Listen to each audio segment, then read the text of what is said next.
आवाज क्या आ रही है?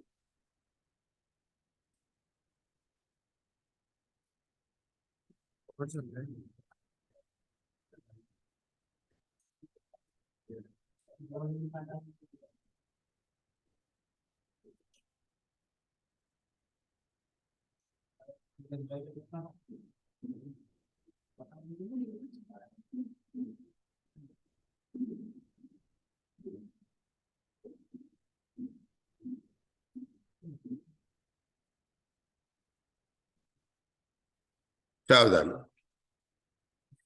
सीढ़ी दर सीढ़ी चढ़ो, पाने चिर आराम, गुण स्थान को पार कर बन जाओ भगवान। गुण स्थान की वृद्धि को जान मुक्ति सोपान, शीघ्र मिले निर्वाण पद निश्चय से यह मान। दो अंतिम गुण तान भाव सिद्ध इस लोक में, तथा द्रव्य शिवतान सर्व सिद्ध प्रणमु सदा। मोक्ष की यात्रा 14 गुणस्थानों को पार कर की जाती है। 14 गुणस्थान जिनके नाम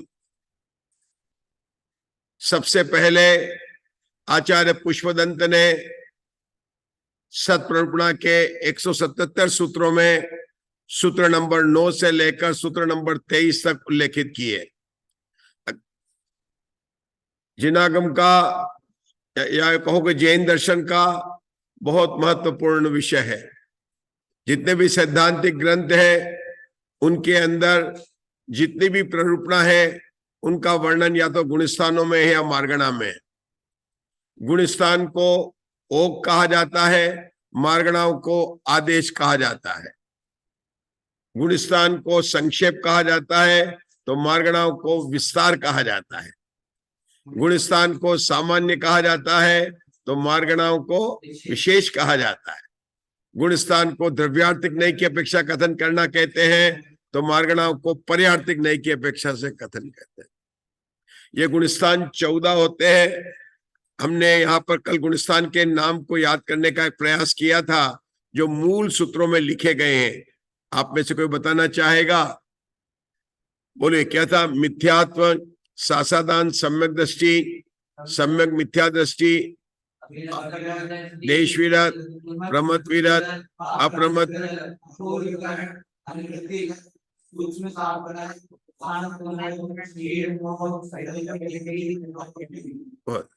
इसके अंदर हमने अपूर्व करण से जो गुणस्थान होते हैं उनके नाम को विशेष रूप से हमने धवला जी के आधार से इनके नामों के बारे में परिचय किया था।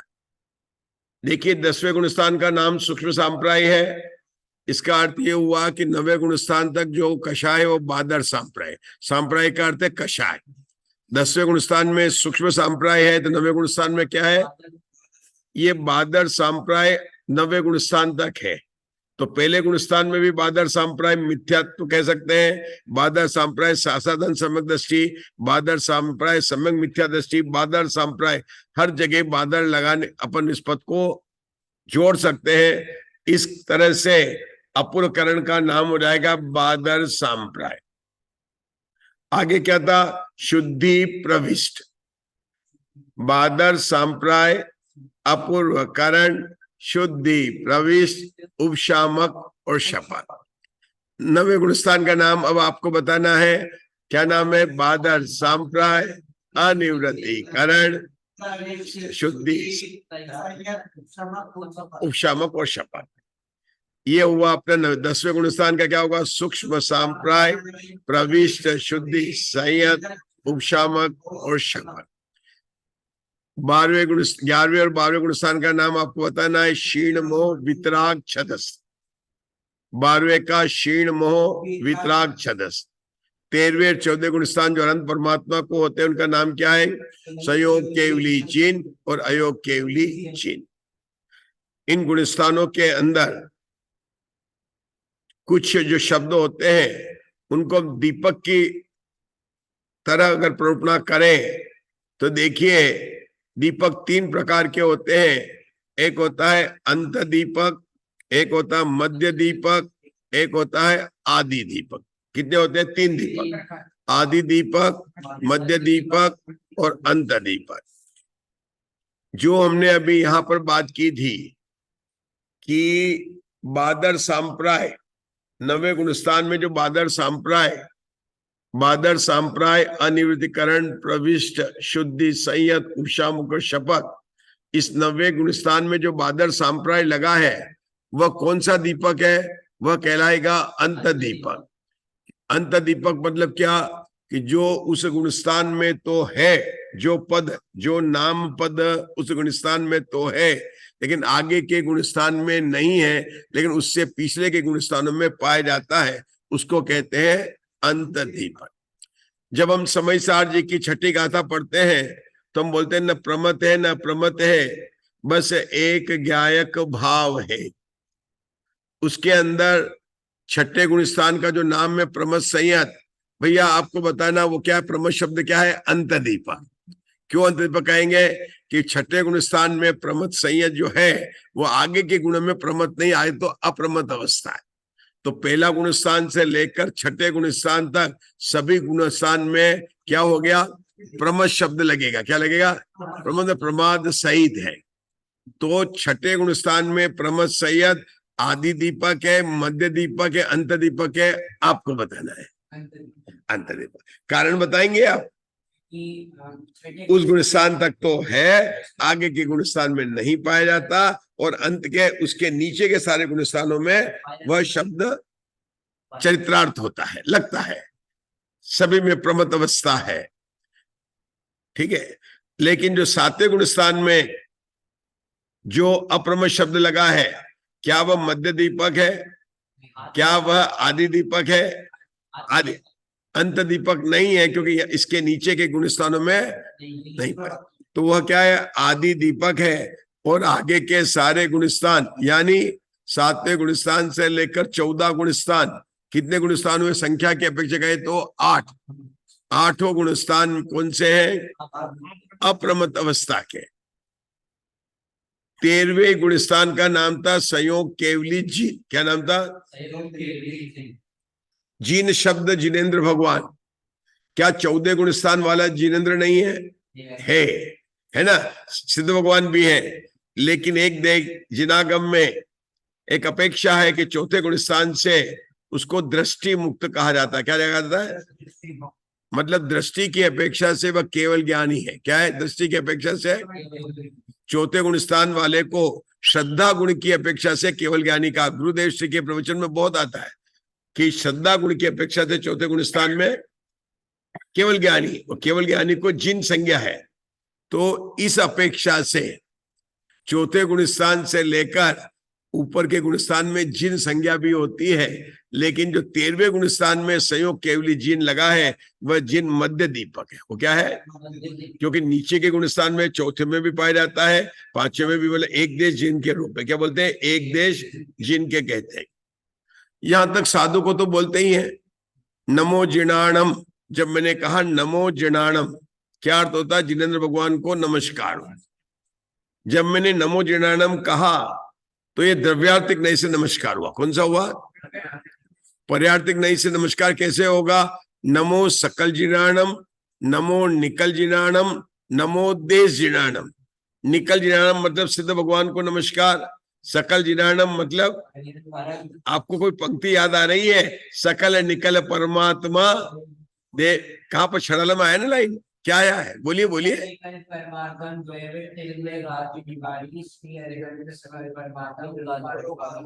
श्री अनंत सकल परमात्म और लोकालोक।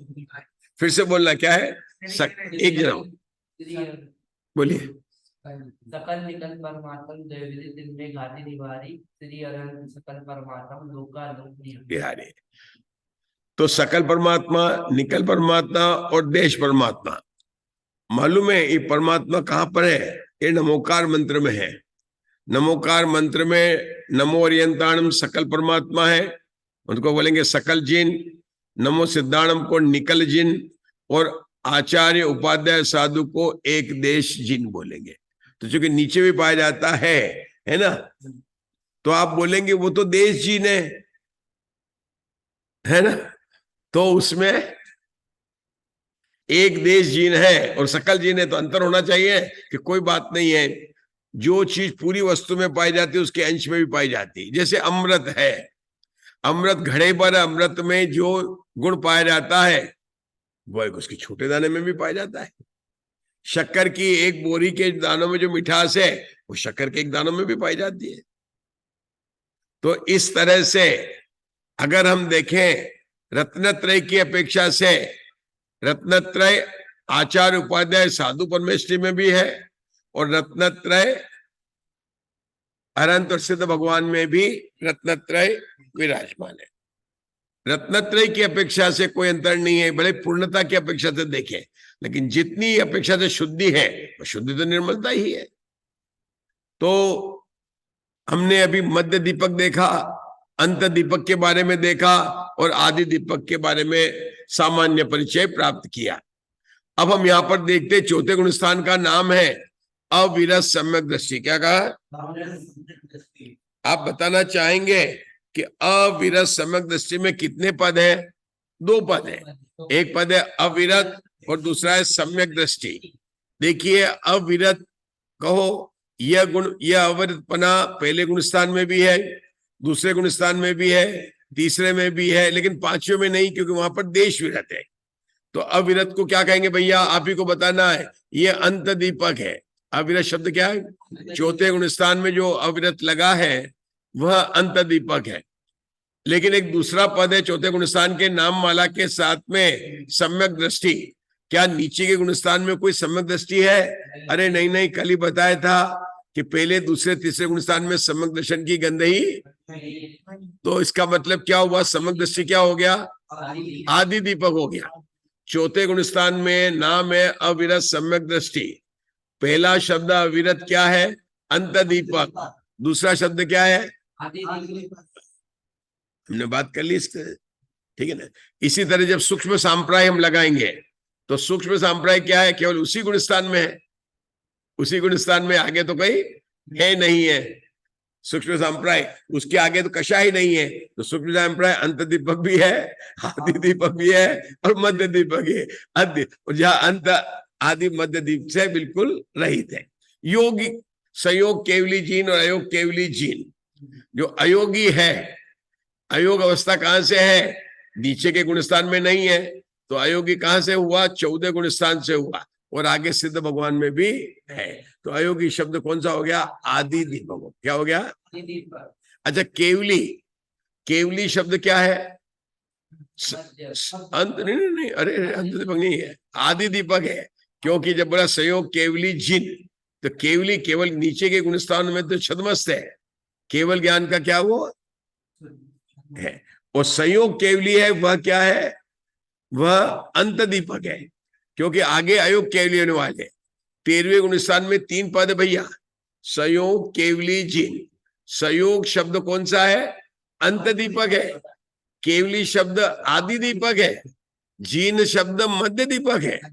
13वें गुणस्थान में तीनों दीपक जल रहे हैं। कितने दीपक जल रहे हैं? तीनों दीपक जल रहे हैं। अपन इससे विचार कर सकते हैं। आदि दीपक का हमने आपको बताया, समदृष्टि की बात बताई, प्रमत प्रमत की हमने यहाँ पर चर्चा कर ली, ठीक है ना।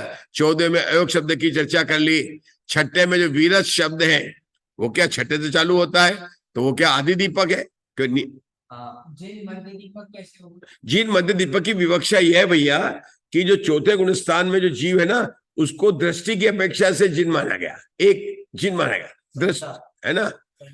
हाँ, श्रद्धा की अपेक्षा से, इसलिए उसको चौथे गुणस्थान से बोला। जैसे 10वें गुणस्थान के 12वें गुणस्थान को मोह मुक्त बोला। क्या बोला? मोह मुक्त बोला। ये हमने बात कर ली। 13वें में जिन शब्द का अपन ने अर्थ निकाल लिया, ठीक है ना। तो इस प्रकार से हम ये दीपक जलाएंगे, लेकिन ये दीपक जो जलते हैं ये अलग अलग तरह के दीपक जलते हैं। आपको पता, मैंने यहाँ लिखा, देखो एक तरीका किया है। क्या किया? ये पूरे 14 गुणस्थान के नाम लिख लिए और 3 दीपक लगाए हमने। कौन से लगाए? 3 दीपक लगाए। और यहाँ लिखा आदि दीपक, मध्य दीपक और अंत दीपक। और यहाँ लिखा कि कौन से गुणस्थान में कौन सा दीपक है। जैसे चौथे गुणस्थान में सम्यक दर्शन वाला क्या शब्द है? आदि दीपक है। और यहाँ पर कौन सा? अविरत दीपक है। ठीक है, यहाँ पर मिथ्यात्व रूपी अंधकार है, ये तो भैया यहाँ तो कोई दीपावली नहीं है ना। ये देखिए प्रमथ विरत में क्या लगाया मैंने? प्रमथ विरत को क्या लगाया? आदि दीपक में, प्रमथ को अंत दीपक में। ठीक है ना। इसके आगे अगर हम ऊपर चलते हैं तो बादर सांप्राय नवे गुणस्थान में क्या है? अंत दीपक। सांप्राय जो है कषाय, ये अंत दीपक हो गया, केवल कषाय, क्योंकि 10वें गुणस्थान के बाद में कषाय नहीं है। लेकिन यहाँ पर स्थूल कषाय की बात थी, वहां पर सूक्ष्म कषाय की बात थी। ये देखो वितराग, वितरागता 11वें गुणस्थान से वितरागता प्रकट होती है, तो 11वें गुणस्थान में वितराग कौन सा दीपक हो गया? आदि दीपक। आप भी इस तरह की टेबल बना सकते हैं, गुणस्थान लिखना है, आगे का 3 कॉलम लिखना है, और कल बताकर यहाँ पर भी बताना, बोर्ड पर भी बताना, या आप उसको बताकर मुझे चेक करना। इसके बाद में क्षीण मोह में क्षीण मोह, ये आदि दीपक है। ठीक है ना, ये क्षीण मोह यहाँ पर आदि नष्ट हो गया। उसके बाद में छद्मस्य, आपने फोटो जो खींचा है ना, उसमें मिथ्यात्व का रंग नहीं आएगा यहाँ पर। ये उसको ठीक करेंगे। केवली, केवली आदि दीपक है, जिन संज्ञा मध्य दीपक है, और संयोग केवली अंत दीपक है, और अयोग केवली क्या है? आदि दीपक। ये बात आपको समझ में आई? आ गई, ठीक है। नमोकार मंत्र की हमने यहाँ पर चर्चा कर ली।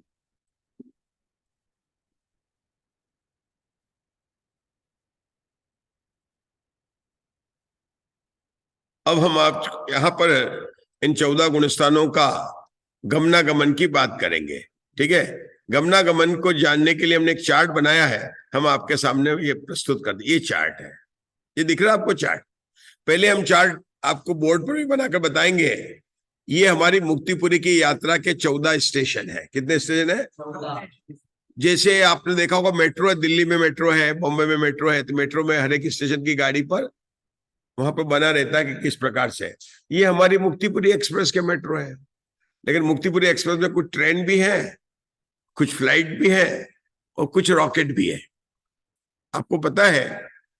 तो हम देखेंगे कहां पर ट्रेन चलती है, कहां पर प्लेन चलता है, और कहां पर रॉकेट से ट्रेवल की जाती है।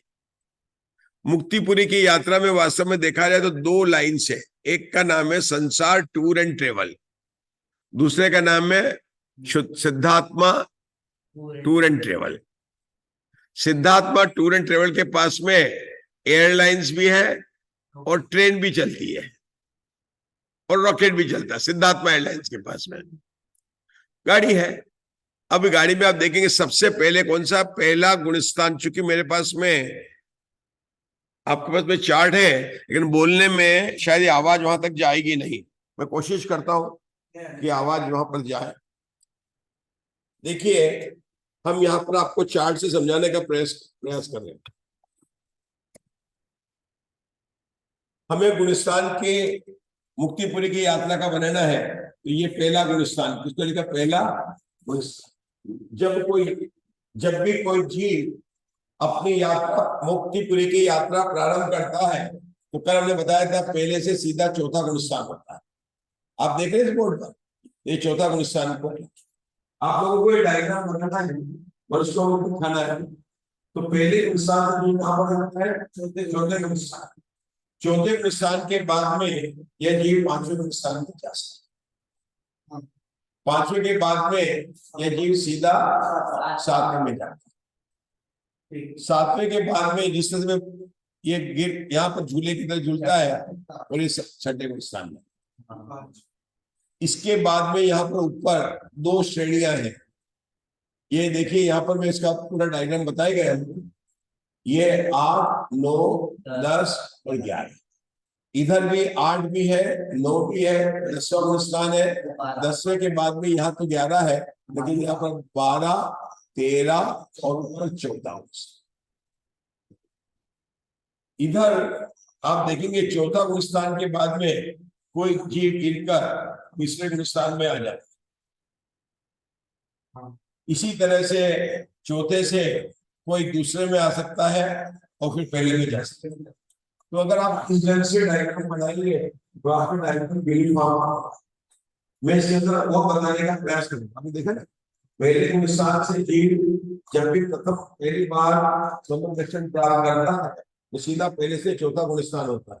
कल हमने बताया था आपको कि गुण स्थान को यद्यपि सीढ़ी कहा जाता है, लेकिन वो सीढ़ी किसकी अपेक्षा, होने की अपेक्षा से नहीं है, भाव की शुद्धि की अपेक्षा से, होने की अपेक्षा को जबकि जीव स्वतंत्र दर्शन प्राप्त करेगा, उसकी मुक्ति पुरी की यात्रा प्रारंभ होगी, तो पहले से सीधा चौथा गुण स्थान आएगा, फिर पहले से सीधा चौथा गुण स्थान।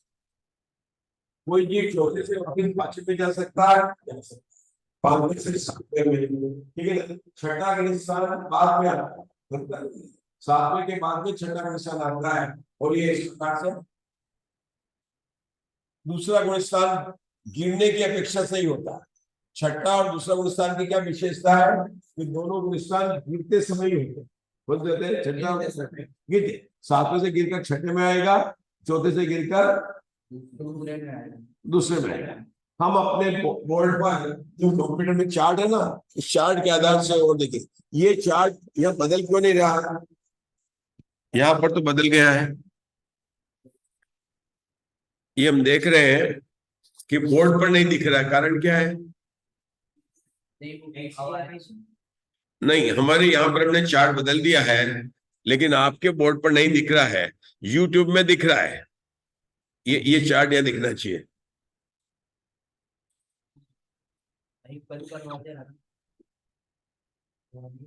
जैसे हमने यहाँ पर ये चार्ट ये बंद किया, अभी हमने फिर से चार्ट जो नया चल, अब चला गया, अभी भी नहीं गया है ये चार्ट आपका, यहाँ तो हमने बंद कर दिया चार्ट। हाँ, ये आपको बताना पड़ेगा, जो सुबह हमने क्लास ली थी वही का रहा। हम आपको इस चार्ट से बताना चाहते थे, क्योंकि यहाँ पर तो दिख रहा है, यूट्यूब के अंदर तो हमारे जो जा रहा है उसके अंदर दिख रहा है। मैं देखने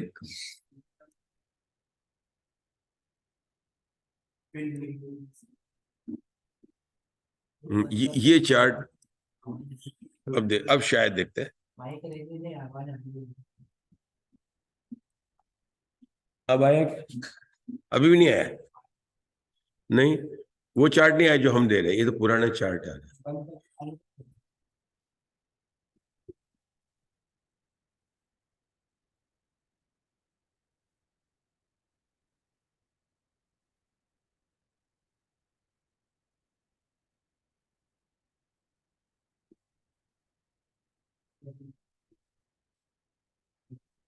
आया है? इधर नहीं आ रहा है, स्टार्ट किया तो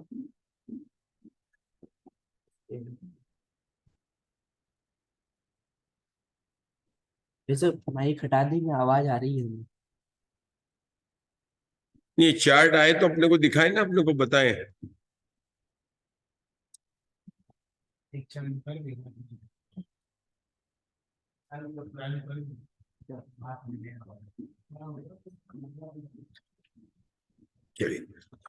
जब तक चार्ट नहीं आता है, हम थोड़ा और इसके बारे में करते हैं।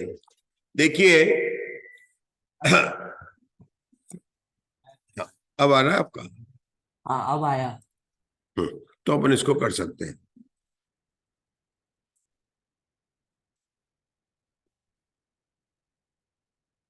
आप लोगों को दिख रहा है ये? हाँ, आ गया।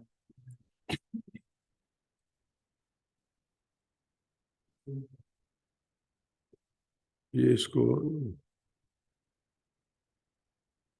F5 तो बात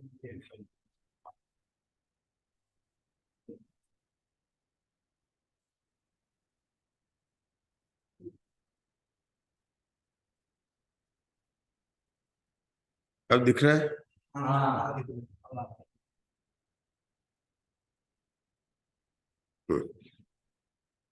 पूरा चार्ट दिख रहा है ऊपर का? हाँ, ये आप चार्ट ले सकते हैं, ठीक है। अब देखिए, यहां पर हमने दिखा है ना, गमनागमन को हमने देखा है कि 14 गुण स्थान में कैसे यात्रा पूर्ण होती है। तो पहले गुण स्थान से कोई भी जीव चौथे गुण स्थान में गया, चौथे गुण स्थान से गिरकर दूसरे में आ सकता है, दूसरे से पहले में आ सकता है। लेकिन ये ध्यान रखना, अभी इनके विशेष स्वरूप को तो हम एक एक में समझेंगे, लेकिन याद रखना कि जो जीव चौथे से दूसरे में आया वह रिटर्न नहीं जा सकता, उसको कंपलसरी पहले में आना पड़ेगा। तो उसका रूट क्या होगा? 421। क्या होगा उसका? 421।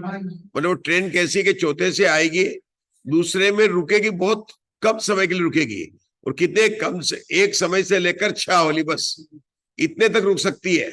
उसके बाद में नियम से वो पहले गुणस्थान में आएगा ही आएगा। लेकिन जो चौथे गुणस्थान जो तीसरे में आता है वो 43 तो है, 431 भी हो सकता है, लेकिन 34 भी हो सकता है कि कोई चौथे गुणस्थान से तीसरे में आया और वापिस अंतर मुहूर्त के बाद में वो तीसरे से वापिस चौथे में जा सकता है। तो 43 और 34 दोनों ट्रेन अवेलेबल है। 424 में 124 नाम की ट्रेन कोई अवेलेबल नहीं है। मुक्तिपुरी यात्रा में 421 और जो 4 में आया वो 2 पर उतर नहीं सकता है। दूसरे नंबर का स्टेशन आता है, गाड़ी रुकती है, लेकिन कोई भी पैसेंजर वहां उतरता नहीं है, वो सीधा वापस कंपलसरी बैठकर 1 में आता है। समझे बंद में? लेकिन ये 431 भी हो सकता है, 134 भी हो सकता है, 43 भी हो सकता है, 34 भी हो सकता है, 13 भी हो सकता है, 31 भी हो सकता है। कितने रूट बन गए? क्या बताएंगे यहाँ पर? कोई जीव लेकिन पहली बार जब आएगा, जब सम्यक दर्शन प्राप्त करेगा, तो वो 43 होगा। क्या होगा वो? 43। हो सकता है कि कोई जीव गिरकर, लेकिन गिरकर ही आए। एक बार जिसने प्रथमोषम सम्यक प्राप्त कर लिया है वह जीव ही आ सकता है। तो क्या होगा? प्रथमोषम चौथे में जब आया, पहली बार प्राप्त किया, उसके काल पूरा होने के बाद में तीसरे गुणस्थान में आएगा तो 43, उसके बाद में वो पहले में जाएगा तो 31 हो जाएगा। अब कोई जीव पहले में है, सादी मिथ्या दृष्टि है, वो 13 में भी आ सकता है और 34 में भी जा सकता है। 13 में जाकर वापस रिटर्न होकर 31 में भी आ सकता है। तो सभी अवस्थाएं बनेगी। कौन सी अवस्था बनेगी? लेकिन ये जीव कौन सा है? सादी मिथ्या दृष्टि है ये, मतलब जिसने एक बार मिथ्या सम्यक दर्शन को प्राप्त कर लिया। तो कौन सा रूट बना? रूट नंबर 1 431, रूट नंबर 2 134, ये तो डायरेक्ट रूट हो गया। दूसरा रूट 34 13, ठीक है ना? 13 भी हो सकता है और 31 भी हो सकता है। सभी पॉसिबल रूट है। ऐसा हो सकता है किसी जीव ने मंद कषाय के अंदर आकर, अभी मिथ्या दर्शन है लेकिन व्रतों को धारण कर लिया। अगर उसने ब्रह्मचर्य व्रत को धारण कर लिया और मिथ्या दृष्टि बहुत देखती है अपन कि ब्रह्मचर्य बन जाते हैं भाई, है ना, और अभी जो है मिथ्या दृष्टि, अगर जब वो सम्यक दृष्टि प्राप्त करेंगे तो सीधा पहले से 5 में जाएंगे। कहाँ जाएंगे? आपने देखिए मैंने पहले से 5 की लाइन दिखाई है, पहले के नीचे से यहाँ से लिया है और ये लाइन पहले 5 में जा रही है। तो उसको देंगे पहले से सीधा 5 में जाता, तो आपको चार्ट में दिखाना पड़ेगा पहले से 5 में। कौन होगा? जिन्होंने मिथ्यात्व अवस्था में से कोई भी प्रतिमा को धारण कर लिया है। 11 प्रतिमा है, कोई भी प्रतिमा को धारण कर लिया है, पहले ब्रह्मचर्य व्रत धारण कर लिया है। अगर नई सम्यक दर्शन प्राप्त करेंगे तो पहले गुणस्थान में ही है, तब तो पहले गुणस्थान में ही है। लेकिन अगर उसके सम्यक दर्शन प्राप्त करते हैं और बाई में उसकी प्रतिमा सही, वो भी सही है, तो उसको 5वां गुणस्थान हो जाएगा। बराबर। कोई जीव ऐसे भी होते हैं कि मंद कषाय में आकर अभी मिथ्यात्व है लेकिन मुनि व्रत को धारण कर लेते। क्या कर लेते हैं? वो 28 गुणों का निर्तिचार पालन करते हैं। ऐसे मुनिराज को कहते हैं द्रव्य लिंगी मुनिराज। क्या कहते हैं? ऐसे मुनिराज जो द्रव्यलिंगी है, जो जैसा जिनेंद्र भगवान ने कहा ऐसा ही बाह्य चारित्र का पालन करते हैं। बाह्य चारित्र का पालन करते हैं, सम्यक दर्शन नहीं है तो अभी उनका मोक्ष मार्ग प्रारंभ नहीं हुआ। लेकिन जिसके बाह्य में चारित्र है और वो जब जीव सम्यक दर्शन प्राप्त करेगा तो मुक्तिपुरी एक्सप्रेस की सीधी 7वें नंबर के स्टेशन पर चला जाएगा। कहाँ चला जाएगा? वो पहले से 7 में चला जाएगा। तो आप देखिए यहाँ पर मैंने पहले से 7 में दिखाया। तो इस प्रकार से आप देखेंगे कि पहले से ऊपर जाने के रास्ते कौन से हो गए? पहले से चौथे में, पहले से 5वें में और पहले से 7वें में, 3 रास्ते हो गए। बराबर। पहले से जो चौथे में जाता है वह गिरकर वापस चौथे से पहले में भी आ सकता है। तो चौथे और पहले के बीच में जो हमारा जो एरो होगा वो बोथ वे होगा, 2 वे। क्या होगा? जा भी सकता है और आ भी सकता है। तो पहले वो होगा। इसी प्रकार कोई जीव 5वें से 7वें में भी जा सकता है। क्या जाता है? हाँ, लेकिन 7वें से गिरेगा तो वो छठे में आएगा, 5वें में नहीं आएगा। ध्यान देना, जब पहले से और चौथे में क्या अंतर हो गया? पहले से चौथे में जाएगा तो चौथे से पहले वन में आएगा। इसका क्या अर्थ हुआ? 14 नंबर की ट्रेन भी है और 41 नंबर की ट्रेन भी है। ट्रेन का नंबर क्या है? 14 नंबर भी है, 41 नंबर का ट्रेन। अब 57 नंबर की ट्रेन तो चलती है, लेकिन 75 नंबर की कोई ट्रेन नहीं है। क्या? 57 की चलती है, हाँ। 75 हाँ, 76 है, 67 है, 65 भी है। 6 से गिरकर भी आ सकता है, 6 से गिरकर 4 में भी आ सकता है, 6 से गिरकर नीचे भी आ सकता है, 1 में भी आ सकता है। और किसी अपेक्षा से देखेंगे तो हम देखेंगे कि वो 3 में भी आता है, 2 में भी आता है, 2 में नहीं आएगा, 3 में भी आ सकता है, छठे गुण स्थान से। आप समझे? तो ये आप बनती ऊपर जो मैंने दिखाया आपके चार्ट के अंदर, आप देख रहे हैं ना, यहाँ पर ये 8वां गुण स्थान, ये श्रेणी उपशम श्रेणी, ये कौन सी है? शपक श्रेणी। दिख रहा है? 2 श्रेणी है। श्रेणी के वास्तव में गुणस्थान कौन से? कुल 5 गुणस्थान है, 8वां, 9वां, 10वां, 11वां और 12वां श्रेणी के। लेकिन शपक श्रेणी में 4 है, उपशम श्रेणी में 4 है। 11वां और 12वां गुणस्थान अलग अलग है, लेकिन 3 गुणस्थान दोनों में आते हैं। 8वां, 9वां, 10वां उपशम श्रेणी में भी है और शपक श्रेणी में भी है। उपशम श्रेणी में 11वां है और शपक श्रेणी में 12वां गुणस्थान। आपने देखा होगा उपशम श्रेणी में सीधा 8 से 9, 9 से 10, 10 से 12, 12 से 13 और 13 से 14 जीव चला जाता है और फिर पार कर सिद्धालय में जाकर अनंत काल तक के लिए विराजमान हो जाता है। बोलिए सिद्ध भगवान की जय जय जय। वास्तव में हमें जीवन में यात्रा की गाड़ी तो यही वास्तव की गाड़ी है। कौन सी गाड़ी है? राजमार्ग है, पहले से 4, 4 से 5, 5 से 7 झूला झूलना पड़ेगा, 7, 6 और उसके बाद में शपथ चढ़। लेकिन कोई जीव जो है अभी उसके ऐसे भाव पड़े उपशम श्रेणी के संबंधी जो विशुद्धता, देखो बात करनी विशुद्धता की, बात तो यहाँ पर हम कह रहे हैं सब निमित्त से है कि जीव ने चढ़ा। वास्तव में जीव तो अपने आत्मा में अपना उपयोग को स्थिर कर रहा है और उसके भावों में जैसी विशुद्धि होती है और भगवान जिनेन्द्र के ज्ञान में आई है, तो उपशम श्रेणी जहां पर कषायों की शपना तो नहीं होती है, लेकिन चारित्र मोहन की 21 प्रकृतियों का उपशामना होती है, वह जो उपशम श्रेणी चढ़ता है। और चढ़ने के बाद में रिटर्न कंपलसरी है, मतलब ऐसा नहीं है कि 11वें में गया तो भैया नहीं। हाँ, मरण की अपेक्षा उपशम श्रेणी में 2 अपेक्षा लगती है, एक मरण की अपेक्षा से और एक कालशय की अपेक्षा से। किसकी लगते हैं? हाँ, जैसे अपने को विद्यालय में है तो एक तो हो गया कालशय की अपेक्षा, मतलब कि 5 साल का कोर्स है, 8 साल का कोर्स है, वो आपके 8वें में हुआ तो 8, 9, 10, 11 तो 12 फिर first year, second year, third year, कितना? 8 साल। कितना हो गया? लेकिन अगर कोई अनुशासन का पालन नहीं करे तो उसका 1 साल बाद में भी, 2 साल में कभी भी उसको कर सकता है। लेकिन जब पहले आया है तो उसके पहले महीने में उसको आउट नहीं करेंगे, उसको एक वार्निंग मिलेगी। क्या मिलेगी? पहले जो 8 में जिसने एडमिशन लिया है उसको पहले समय में वार्निंग मिलेगी, उसके बाद में उसको आउट होगा, कभी हो सकता है।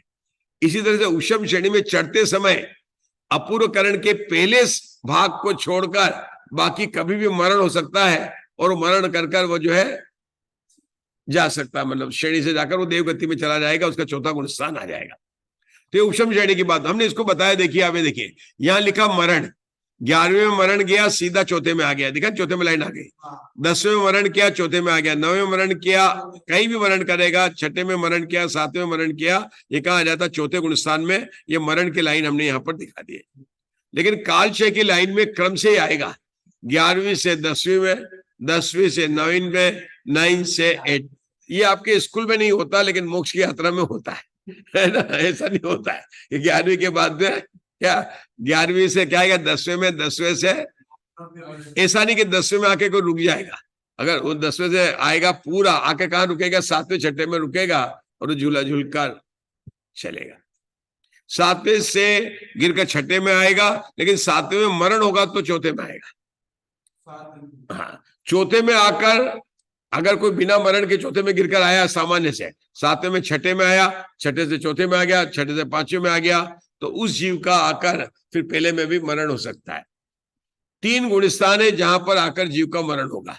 आपको बताना चाहूंगा, पहला गुणस्थान, दूसरा गुणस्थान और चौथा गुणस्थान, कहीं भी मरण हो।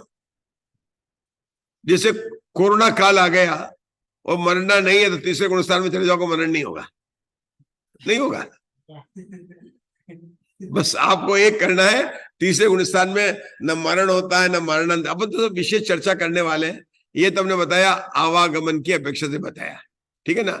आवागमन जब इसकी विशेष चर्चा करेंगे तो आपको इसके बारे में हम बताने वाले हैं। हमने आज आपको ये बताया, ठीक है। तो ये इसको कहते हैं गुणस्थान में गमनागमन की अपेक्षा से बताया। अब यहां पर कुछ प्रश्न है, वो हम आपके सामने पढ़ते हैं। किसी ने शंका की कि जीव कहाँ रहते, क्या लिखा वहां पर? जीव कहाँ रहते हैं? उत्तर क्या लिखता? गुणों में जीव रहते हैं। कहाँ रहते हैं? गुणों में जीव है। अरे जीव तो एक द्रव्य है ना, और गुणों के बिना क्या द्रव्य होगा? क्या होगा? क्या न द्रव्य के बिना न गुणों के ऊपर है, तो गुणों में जीव रहते हैं। हिंदुस्तान में हिंदू रहते हैं, जीव कहाँ रहते हैं? अपने गुणों में रहते हैं। मतलब आप मुमुक्षु आश्रम में नहीं रहते हैं, आप कहाँ रहते हैं? अपने गुणों में रहते हैं। देखिए, ये भाव की अपेक्षा, ये क्या अपेक्षा है? दूसरा अपन कहते हैं प्रदेश की अपेक्षा, बोलेंगे तो अपने आत्मा के प्रदेशों में रहते हैं, ठीक है ना। लेकिन यहाँ पर किसकी बात बता रहे? वे गुण कौन से हैं? उन्होंने पूछा गुण कौन से हैं, तो उन गुणों के नाम देखो क्या बता रहे हैं यहाँ पर। ओदायिक, औपशमिक, ओदयिक, ओदयिक लिखा ना, ओदयिक, औपशमिक, शायिक, शायवशमिक और पारिणामिक, ये 5 प्रकार के गुण अर्थात भाव है। जीव कहाँ रहता है? अपने भावों में रहता है। कहाँ पर रहता है? अपन रहते हैं। भाई साहब, आप कौन से ख्यालों में डूबे हुए हैं? कौन से ख्यालों में? ख्यालों मतलब क्या हो गया? ये शब्द आपने सुना, ख्यालों में डूबे हुए हैं। ख्याल मतलब क्या हो? भाव। कहाँ डूबे हुए हो? देखो, औपशमिक भाव में, औदैहिक भाव में, शायिक भाव में, शायवशमिक भाव में या परिणाम। जो परिणामिक भाव में डूबा हुआ है वो तो शुद्ध भगवान है, ठीक है ना। बताएंगे कौन कहाँ डूबा हुआ है। इसका खुलासा इस प्रकार है, जो कर्मों के उदय, अब जो बता रहे कि 5 भाव बता रहे ना, उनको 5 भावों की ये बात आपने पढ़ी होगी। तत्वार्थ सूत्र के दूसरे अध्याय का पहला सूत्र, 53 सूत्र है ना वहां पर। क्या नाम याद है? सूत्र याद है आपको? औपशमिको, शायिको, भावो, मिश्र, वही 5 भाव है, वही 5 भाव है। तो ये क्या बता रहे हैं यहाँ पर कि 5 प्रकार के इनके कैसे हैं। तो देखिए, उन 5 भावों के बारे में क्या बताएंगे। 2 लाइन आपको ड्रॉ करनी है। कौन सी लाइन करनी है? 2 लाइन। नीचे के लाइन में लिखना है, यहाँ लिखना है कर्म और ऊपर लिखना है जीव। क्या लिखना है यहाँ पर? 2 लाइन लिखी। नीचे के लाइन में लिखना, पहली लाइन में उदय, फिर लिखना उपशम, फिर लिखना है शैवशम, फिर लिखना है शय। बस। ऊपर की लाइन में जीव लिखा है, तो जहां पर उदय लिखा है वहां से एरो लेकर आपको ऊपर ले जाना है। देखो, मैं बता देता हूं आपको, यहाँ पे चार्ट है तो ये लाइन अपने कर्म की, किसकी लाइन है? यह लिखा कर्म। आप बना लीजिए चार्ट, हो सकता है पूछ भी सकते हैं एग्जाम में। ये हो गया जीव की, किसकी हो गई? ये जीव की लाइन को आप ऐसे बना सकते हैं और कर्म की लाइन को आप ऐसे बना सकते हैं, ठीक है। यहाँ पर आपने लिखा, क्या लिखा? जीव की लाइन ये रही, ठीक है ना। और ये लिखा कर्म की, यहाँ लिखा उदय। क्या लिखा? उदय।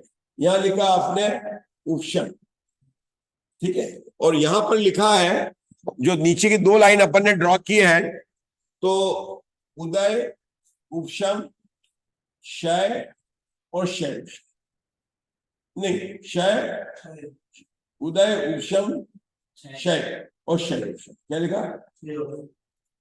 अब कर्म के उदय से जीव में जो भाव होता है ये एवज जाएगा, उसका नाम है औदैहिक भाव। क्या नाम है उसका? कर्म के उपशम से जो जीव में जो भाव होता है उस भाव का नाम है औपशमिक भाव। क्या नाम है? कर्म के क्षय से जो जीव में भाव होता है उसका नाम है शायिक भाव। क्या नाम है? और कर्म के क्षय और सम से जीव में भाव होता है उसका नाम क्या है? क्षयोपशमिक। और ये 5वां भाव है जिसका नाम है पी, मतलब परिणामिक भाव। वहां पर क्या है? यहाँ पर डॉटेड लाइन लेकर और यहाँ पर आपको करना न क्रॉस करना, क्या करना है इसको,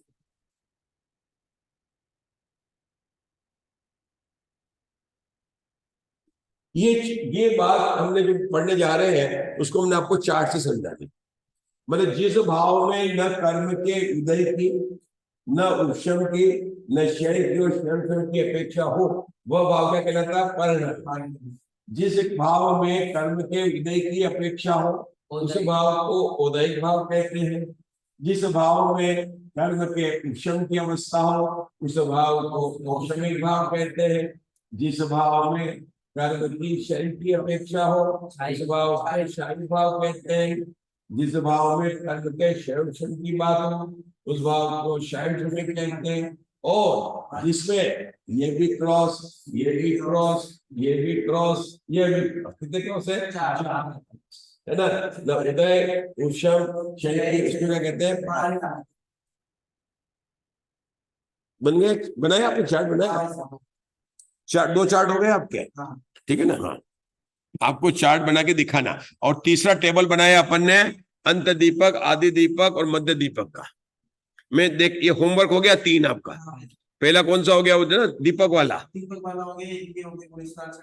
हाँ। और गुणस्थान का जैसे मैंने बताया, आगे का ऊपर का भी बताने का, कैसे चलेगा ना, क्षय का वहां पर तो अपना। अच्छा, अब आगे पढ़ते हैं, वही चीज यहाँ पर लिखते हैं।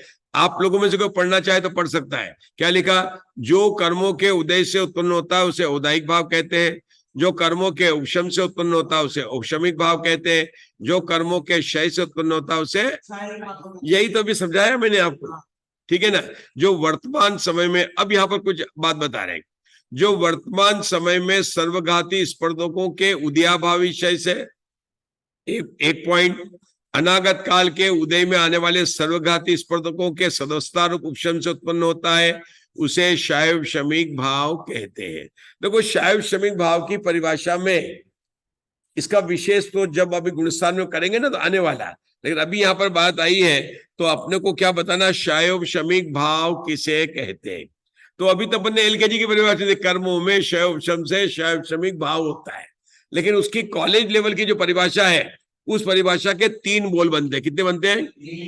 पहले बोल में क्या लिखा कि देखिए, जितनी भी देशघाती प्रकृतियां हैं, अभी अगर कुछ शब्द नहीं सुने हो तो चिंता नहीं करना, कि अभी अपने को सुनकर अंदर रखना है। जिस प्रकार से गाय खाते समय नहीं चबाती है, बाद में चबाती है, तो इस समय आपको सिर्फ सुनना है और समझना बाद में है। सिर्फ ये याद रखना कि शैव शम की परिभाषा में 3 बोल बनते हैं। समझने का प्रयास करेंगे तो कठिन लगेगा, और नहीं समझने का प्रयास करेंगे तो बहुत सरल लगेगा, क्योंकि परीक्षा में नहीं देनी हो तो वो विषय बहुत सरल होता है। विषय कौन सा कठिन होता है, जिसकी परीक्षा देनी पड़ती है। जब समझना नहीं है तो कठिनाई कहाँ है। तो मैंने आपको क्या, सिर्फ सुनना है, और सुनने के लिए हम पंचेंद्रिय हैं। तो सुनिए आप कि जो देशघाती प्रकृतियां होती हैं उसमें 2 प्रकार के स्पर्धक होते हैं। एक का नाम है सर्वघाती और दूसरे का नाम है देशघाती। जो देशघाती प्रकृतियां होती है उनमें शैवशम घटता है। उस शैवशम की परिभाषा बनाने के लिए 3 बोल है ना। कितने बोल है? पहला बोल क्या है? देशघाती स्पर्धकों का उदय। पहला बोल किसको? देशघाती स्पर्धक को लेकर 1 बोल, सर्वघाती स्पर्धकों को लेकर 2 बोल। क्या बता रहे हैं? शैव शम की परिभाषा बता रहा हूं, ऐसी परिभाषा जो कभी भूलना नहीं, ठीक है ना। 3 बोल है। पहला बोल किसका होगा? देशघाती स्पर्धकों का उदय। उदय उदय उदय, पहला बोल देशघाती स्पर्धकों का उदय। देशघाती प्रकृति है, उसमें 2 प्रकार के स्पर्धक है, देशघाती स्पर्धक और सर्वघाती स्पर्धक। जो देशघाती प्रकृतियां हैं उनमें शैवशम घटता है। उसकी शैवशम में परिभाषा कैसे उठेगी कि जिस देशघाती प्रकृति की हम बात कर रहे हैं, मान लो हम बात कर रहे हैं अवधि मतलब इसकी अवधि ज्ञान की बात करें, अवधि ज्ञानावर्णी कर्म जो है वह देशघाती प्रकृति है। अगर उसका उदय है, जैसे कि नारकी और तिरंचों को भ प्रत्यय नाम का नियम से सबको अवधि ज्ञान होता है, तो उनके क्या है? अवधि ज्ञानावर्णी कर्म देशघाती प्रकृति है। उनके अवधि ज्ञानावर्णी कर्म की देशघाती प्रकृति का वर्तमान में उदय, बोल 1 हो गया। दूसरा क्या होगा? सर्वघाती प्रकृतियां। सर्वघाती प्रकृति के दो बोल बनेंगे, बोल नंबर 2, बोल नंबर 3। सर्वघाती का बोल नंबर 2 वर्तमान कालीन और 3 नंबर होगा भविष्यकालीन। तो जो वर्तमान कालीन सर्वघाती स्पर्धकों का उदय का अभाव वही हुआ उदयाभावी क्षय। बोल नंबर 2, देश सर्वघाती स्पर्धकों का वर्तमान काल में उदय में आने वाले सर्वघाती स्पर्धकों के उदय का अभाव वही हुआ उदयाभावी क्षय। बोल नंबर 3, बोल नंबर 3, देशघाती प्रकृतियों के सर्वघाती स्पर्धकों के जो भविष्य में उदय में आने वाले हैं उनका सद अवस्था रूप उपशम जहां होता है वहां पर शैवशम घटित होता है। ये शैवशम की परिभाषा पढ़ेंगे, इसको फिर से पढ़ेंगे। ये परिभाषा शास्त्री करने के बाद में भी याद नहीं रहती है। हाँ, डॉक्टर प्रवीण जी ने बोला अपनी में कि ये परिभाषा उन्होंने मतलब है ना, उन्होंने फिर उसको सबको अपने उनके प्रवचन में गुणस्थान की क्लास में याद करने के लिए और समझाया उन्होंने। अपन ने याद करने के लिए 3 बोल बना लिए। कितने बना लिए? 3 बोल बना लिए और आपको याद हो जाएंगे। हम इसको पढ़ते फिर से। ये बात जो वर्तमान समय में सर्वघाती स्पर्धकों के उदयाभाविष्य है, ये हमारा कौन सा बोल नंबर 2 है। और ये अनागत काल वाला कौन सा हो गया? ये बोल नंबर 3 हो गया। और उन्होंने उदय की तो बात ही नहीं की, क्योंकि उदय की तो चली रही है, शायद शमी भाव कहते हैं, है ना। तो बोल नंबर 2 और बोल नंबर 3 लेकर इन्होंने यहाँ पर परिभाषा बताई। मैं आगे बढ़ता हूं। जो कर्मों के उदय उपशम क्षय और शायवशम की अपेक्षा के बिना, ठीक है ना, के बिना क्या लिखा आगे उसके, जीव के स्वभाव मात्र से उत्पन्न होते हैं उसे पारिणामिक भाव कहते हैं। इस गुणों के सहचर से आत्मा को भी गुण संज्ञा प्राप्त है। तो गुण संज्ञा क्यों प्राप्त है? कि इन गुणों से साथ में आत्मा। ये यहाँ पर तत्वार्थ में जीव के स्वतत्व कहा। क्या कहा? जीव के, और तत्व का मतलब तो भाव अच्छी होता है। तत्व हमेशा भाव होती है। अपने गुण गुण कहो भाव कहो एक ही बात है। ये बात बता इतना। ये तो हुआ गुणस्थान की परिभाषा का बैकग्राउंड, कि आपको समझाना था उनको, क्योंकि गुणस्थान की परिभाषा नंबर 2, कल मैंने परिभाषा नंबर 1 बताई थी आपको। क्या बताई थी? मोह और योग के निमित्त से जीव के श्रद्धा और चारित्र गुण की तारतम्य रूप अवस्था को गुणस्थान कहते हैं। अब जो ये धवला जी में जो परिभाषा दी है ना, उसको अपन ने उसको पढ़ रहे हैं। दर्शन मोनी आदि कर्मों के उदय उपशम आदि अवस्था के होने पर उत्पन्न हुए जिन परिणामों से युक्त जो जीव देखे जाते हैं उन जीवों को सर्वज्ञ देव ने उसी गुण संज्ञा वाला कहा है। क्या कहा? उसी गुण संज्ञा वाला कहा है। ये धवला जी की परिभाषा। किसकी परिभाषा है? धवला जी की परिभाषा हमने बताया। अब जो हमने कल बताए थे, सूत्र बताए थे, वह सूत्र यहाँ पर दिए हैं। हम इनको जो है, इन सूत्रों के बारे में हम आपको बताते हैं। देखिए, अगर सूत्र मिल जाए, हम देखिए इस सूत्र के बारे में देखते हैं। हम देखिए, ये यहां पर आया,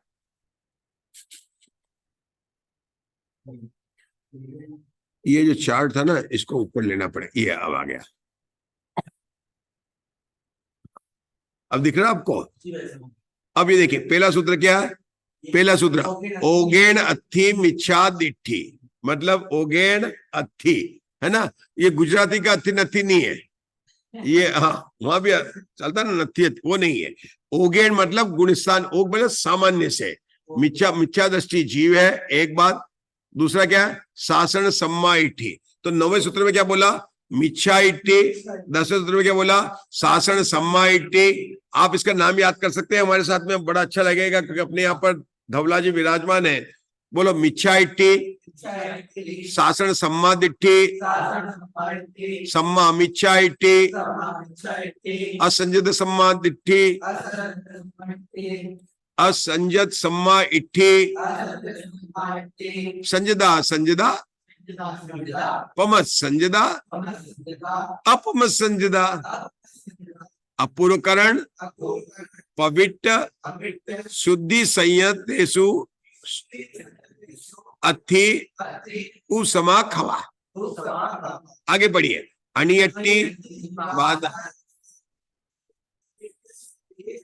तेषु अति समातवा हाँ। सुसामराणि पंडित सुदे वसंते सुरागे समातवा उस्सनते रसायन दिए राज मुद्रा ये रसायन दिए राज मुद्रा सहयोग के भी आरोप के भी सितारे भी बहुत बढ़िया। मेरा मतलब अगर आप लोग, चूंकि यहाँ पर दर्शनाचार्य, अपना अपने विद्यालय का नाम क्या है? आचार्य दर्शन। हाँ, तो फिर अपने को ये जो उनके 9 सूत्र उसमें कठिन नहीं है और आप इसको प्राकृत भाषा में ही याद कर सकते हैं, ठीक है ना। अगर आप याद करने की भावना बातें तो हाथ खड़ा करिए। भावना बातें मैंने भी आपको लेकिन अगर आप याद ही करके बताएंगे तो भी हाथ खड़ा करिए, है ना, कर सकते हैं, है ना। इसका सूत्र है, मैंने पुस्तक में निकाल ली है, ये बहुत अच्छा लगता है इसके अंदर, ठीक है। मूल ग्रंथ से अपन ने इसकी बात की है। ये 14 गुण स्थान, हमने इसमें अंत दीपक भी जलाए हैं, ठीक है ना। अच्छा,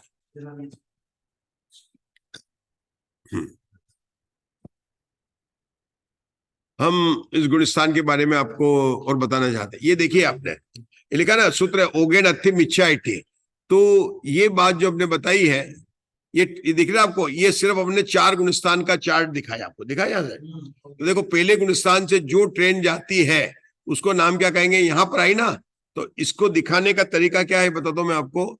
ये चली है ना, ये ट्रेन को ऊपर ले जाकर यहाँ रखना, ये यहाँ पर है ना, नहीं ये नीचे है, हाँ ऊपर, क्योंकि एक से आई है, एक तो ये ठीक ही था वो, नहीं नहीं ये ठीक है, ये बराबर है। मतलब ये इसी तरह से दिखाने का 14 मतलब क्या, पहले स्टेशन से चौथे गुणस्थान पर आई है तो उसको हमने 4 के पास रखा, इसको हमने यहाँ नीचे रखा क्योंकि चौथे गुणस्थान से आकर पहले गुणस्थान में आई। आपको देखा नहीं है?